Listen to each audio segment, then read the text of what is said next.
Well, right now we're progressing through grain fill in a lot of areas with our winter wheat crop here in the state. As you venture out into the panhandle, we may have some of our late varieties that may still be trying to flower, but overall a lot of the wheat going through grain fill. As we go further south in the state, we're a lot further along in that process compared to the northern part of the state. I had seen recently where down in Texas, they're already harvesting their wheat, and they're somewhere between 2, maybe 3 weeks ahead of schedule from what I heard.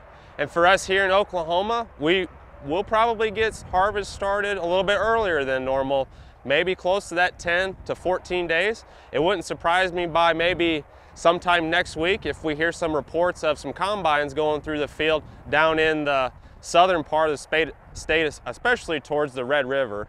Further north in the state, got a little bit of ways to go yet. Maybe towards the end of May, we'll see, but definitely by the beginning of June, we'll probably be seeing a lot of combines rolling in a number of areas throughout Oklahoma. We had the winter wheat tour for Oklahoma last week and had some estimates come out. It's been estimated, we're looking at maybe close to that 3 million acres harvested. We'll see if that number holds up once we get through harvest. And we're looking at about 100 million bushel crop, so somewhere in that close to 33, maybe 34 bushel average for the state. And I think that's going to be a pretty close estimate.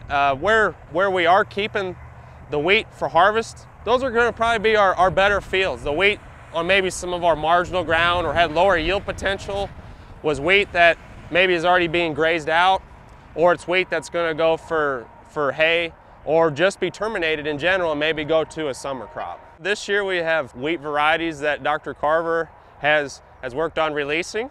The first one is Spirit Rider. So in the trials over the past few years, it was OK 10126.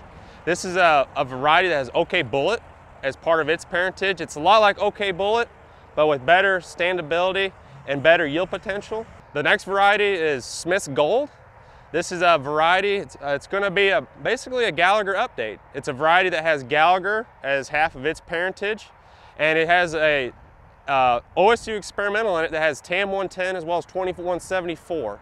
So this is a lot like Gallagher, but has green bug resistance added into it. We're always, again, chasing that yield, trying to increase yield overall, and also on the quality side, trying to find varieties that are going to have, when it comes to baking and milling qualities, varieties that end users are going to want to come and find where those are being planted and buy and source that grain first.